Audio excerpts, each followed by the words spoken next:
Hello everybody, I am Hrothgar, and for years I have been wanting to make a video where I speak about the mistakes that I've noticed in Peter Jackson's film The Lord of the Rings, The Two Towers.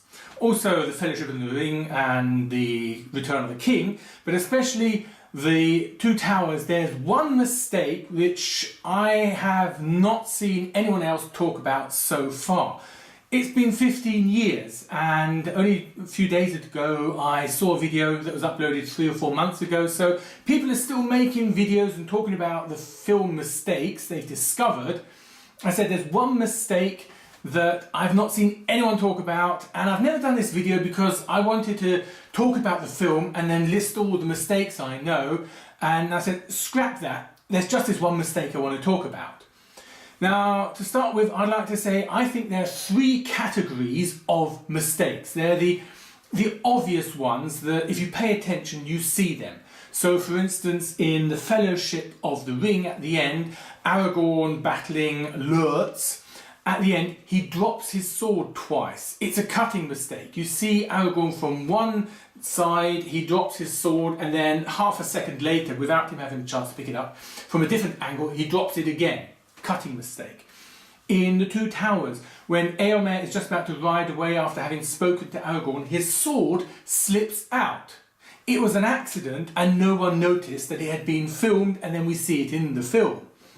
In Return of the King then, at the end, when Gandalf, Bilbo and Frodo are getting ready to embark, there are 3 elves, Elrond, Galadriel and the third one probably being Círdan, standing there, and the third elf is standing directly behind Galadriel, and then suddenly he's 3 or 4 meters behind her, then he's directly behind her again, and then he jumps back. He's jumping backwards and forwards. Once again, they probably filmed the entire conversation at 2 different points and then cut it together, and the actor wasn't standing at the same point.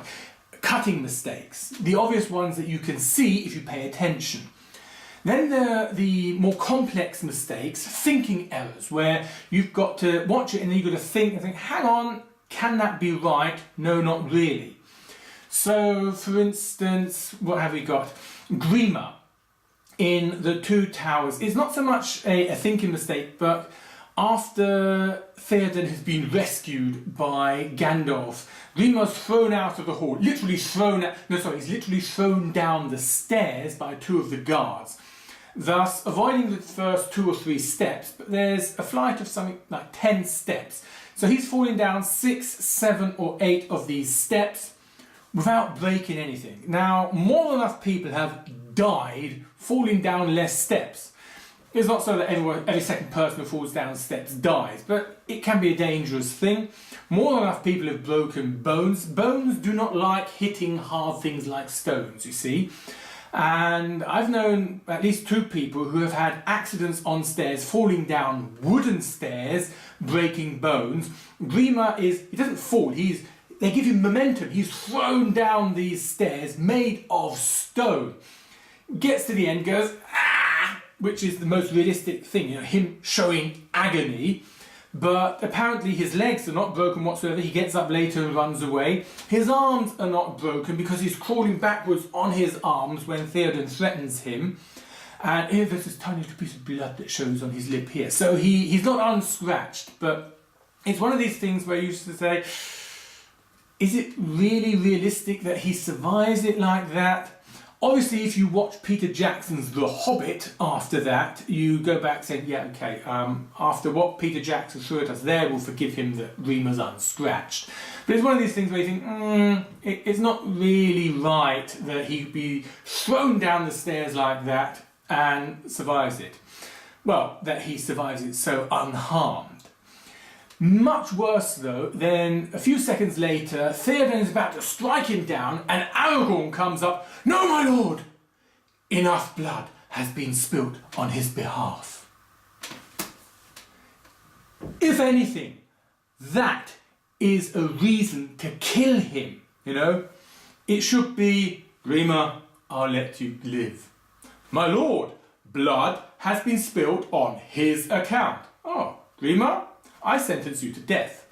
That way round would make sense, and not, "I'm gonna kill you." No, my lord, He has murdered and is responsible for other murders. Let him go. That doesn't make sense. I understand why the scene is there, so that Aragorn can then give his hand to Grima so he can spit in it and see the ring. And then report to Saruman, oh, he was wearing a ring with 2 serpents. Oh, that must be Aragorn. That's the reason we see it. But if you think about it, it does not make sense. No, my lord, enough blood has been spilt on his account. He's a wicked person. Let him live. And after utterly undermining the king's authority, literally in front of everyone in Edoras, Aragorn then crawls up his backside, "Hail, Theoden King!" and kneels in front of him. That's the sort of thing where you've got to think about it. Does this make sense? Even worse, then, a little bit later, Grima has arrived in Orthanc and is telling Saruman, Helm's Deep has but one weakness, and so on, and then says, but even if you could breach the walls, it would take an impossible force, thousands to take the keep. Saruman corrects him to tens of thousands, and Grima says, but my lord, there is no such force. Reminds me of someone else. With every further breath you make yourself more my servant. But anyway, Grima says, my lord, there is no such force. They step onto the balcony. Oh, and guess what? They see exactly that force that Saruman needs, and Grima just said, there is no such force. It's like this, I really hate it when script writers write in these stupid sentences for the actors to say because they're thinking, oh yeah, it's going to be funny because then this is going to happen. And they give the actors sentences to speak that no one really uses in real life, like, you and what army? Now think about it. Okay, I can only think of one situation. Now, in Lord of the Rings, Return of the King, Aragorn's standing beside a river. He's standing beside a river and he calmly says, you may go no further. I mean, seriously, try this. Place a friend of yours beside a river, yourself on a boat in the middle of the river, and have him say a sentence. See if you can hear him. And this is something that really annoys me. Filmmakers, of all people, should know rivers, even if they're slow and relatively calm, make noise. You cannot stand beside a river and talk to someone on a boat in the middle of the river and expect for them to even notice that you're saying something, let alone hear and understand what you're saying. Right? You may go no further. Obviously the captain shouts back, not because he needs to shout because of the noise and the distance. I mean, you can cut the river away. Just try that distance if you can hear your friend talking to you. He shouts back, oh, you to the last passage, and he says then, you what army? And then, we know that, there's the ghost army coming, oh, there they are. This situation, it's unrealistic. If you used to bully someone in kindergarten, for instance, and they stood up to you and said, hey, stop that, don't bloody your nose. Did you say to them, you and what army? Or the other way around, if you were being bullied and you stood up to someone and said, leave me alone or I'll hit you. Did they say, oh, yeah, you and what army? No one says this. It is a sentence that was invented by script writers for actors to speak so that a not even good joke can then be displayed. The army that was unexpected is suddenly there. There's one film, Harry Potter, the last or the penultimate one, where Neville Longbottom is standing on this bridge, literally alone, facing an army, and using this spell, he blocks them, and he sort of, it's a situation where you say, assuming this is realistic, it's a situation where he can feel, yeah, whoo, ha, I did a good job, and he jokingly said, you and what army? Makes sense, because it's not this, there's not an army to be seen and then suddenly they appear out of nowhere, and it's the other way around, there is an army there, and he's sort of joking, here, I'm alone, and two situations in Shrek, at the beginning, when the soldiers literally bump into him, he turns round, and there's this soldier, I do believe he actually sort of looks if they're comrades with him, and he reads out the proclamation that he has from Lord Farquhar, and tries to place Shrek under arrest. And then Shrek sort of looks forward, you and what army? And there,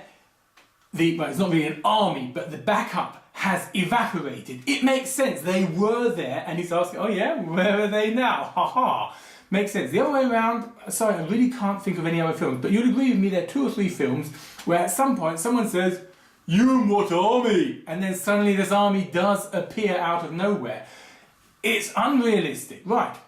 Utterly sidetracked myself there. What I was talking about was, but my lord, there is no such force. Grima then steps out onto the balcony and sees 10,000 orcs. He's only just arrived in Isengard. How on earth did he go through there without seeing the army? Because we saw Isengard beforehand, it's a wasteland. You cannot hide 10,000 orcs there. They must have been there. Even if they'd been on the other side of a hill and crept over that while he was climbing the stairs of Orthanc, you cannot move 10,000 troops without sound. It's irrelevant what the black stone is made out of. There's not a great big door for them to walk out onto the balcony. He would have heard them moving. I don't think you can deploy 10,000 troops in the time it would have taken him to walk up the stairs and say his 2 or 3 sentences to Saruman. Anyway, so they must have been there for him to see when he got in. So if you think about it, how can Grima be in Orthanc without knowing there's a dirty great big army on the doorstep, right? It's this sort of thinking mistakes. The third category is where you actually have to have some background knowledge, and this is the reason why I can understand that apparently no one's ever noticed, well perhaps some people have noticed what I'm going to point out, but that no one's ever bothered to put it in a video, because it's nothing that, oh, you just simply see it and it's obviously a mistake. It's something where you think about it, it's a mistake. You've got to have background knowledge. In this case, you've got to know the geography of Middle-earth, and Rohan in particular. So there's a video on YouTube where someone's taken this sentence. Legolas says, they're taking the hobbits to Isengard, and someone's turned that into a song.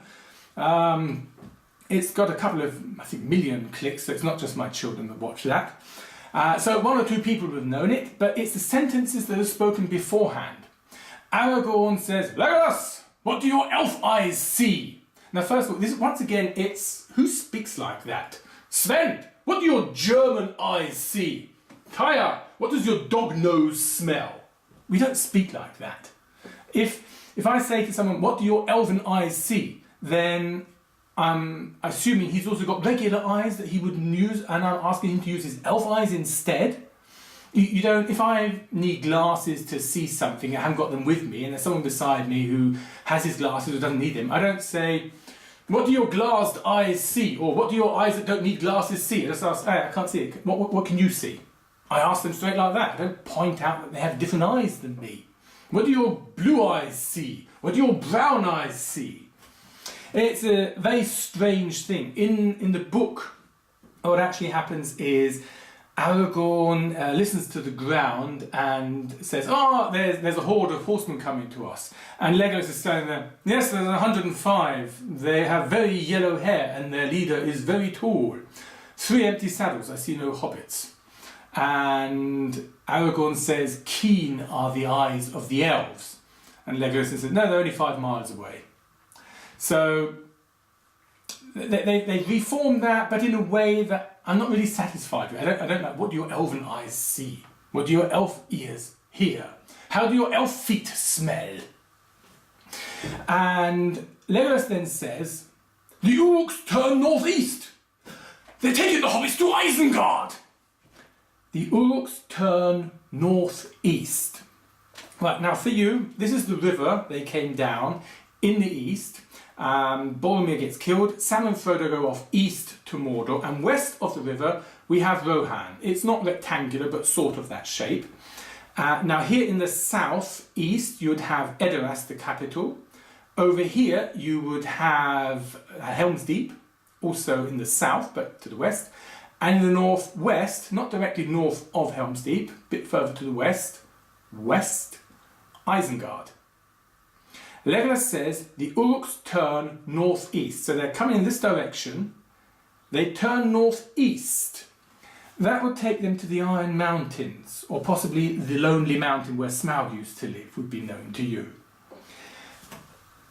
I said, you've got to know the geography of Middle-earth to understand this, and the copy I have also has the German soundtrack on it. I wanted to show this to a German friend, and I was surprised that in German, the guy who dubbed Orlando Bloom says, in German of course, the orcs turn northwest. So I'm quite sure it is actually Orlando Bloom himself who got his words wrong. They gave him a text, this is your script, oh, what's it? Okay, the orcs turn northwest. Okay, the orcs turn northeast. He mistakenly said east instead of west. And the people who were supposed to translate it into German were given the script, right, translated northwest into northwest in German. And that's why in German he says the orcs turn northwest, which would make more sense. Doesn't make perfect sense, makes more sense. And the orcs turn northeast is utterly wrong, because that would mean they'd gone all the way through Rohan, past Isengard, to turn northeast to get back to Isengard. If by chance you speak a language not English or German and you've got Lord of the Rings in that language, I would be very interested if you could just write down in the comments if in Russian or Japanese, whatever, the guy who dubs Orlando Bloom says they take the hobbits they turn northeast or northwest. The next thing, that was the main point I've been wanting to make for years. The next thing is this statement, they're taking the hobbits to Isengard. Now once again, okay, that's the river, here's Rohan, they've only just entered, Isengard's all the way over here.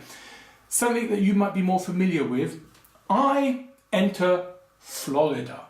You are chasing me. Now you see me and you see that I turn northwest. I'm going to Washington! Obviously, I'm going to Washington. It is utterly impossible that in a few moments I could then turn north and later on turn northeast and then go to New York. It's also impossible that after having turned northwest, I might then at some point turn exactly west and then southwest and end up in California. I've just entered the country, I changed my direction, and you know that I am heading to a point on the other side of the country. Doesn't make sense. Does not make sense. The orcs have only just entered Rohan, they are turning northwest, and they're taking the hobbits to Isengard. They could be going anywhere, they could be going to Moria, actually, just as well. So, that was it. I've been wanting to do this video for years, as said. I've ended up banging more in than I originally intended. I just wanted to talk about that one thing. You've got to have a certain knowledge to understand. Apparently there are possibly some people who have seen this and noticed it, but apparently no one's ever pointed this out in a video. Orlando Bloom gets his text wrong. He should have said the orcs turn northwest, and he says northeast.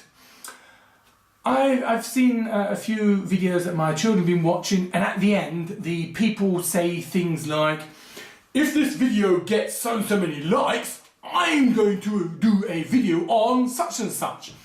I find that somehow daft, but I'm going to do it anyway. So, if this video gets a minimum of at least 1 like, I will do a video about Legolas fighting in Lake Town. I'm not going to do it unless I get a minimum of 1 like. I won't do it otherwise.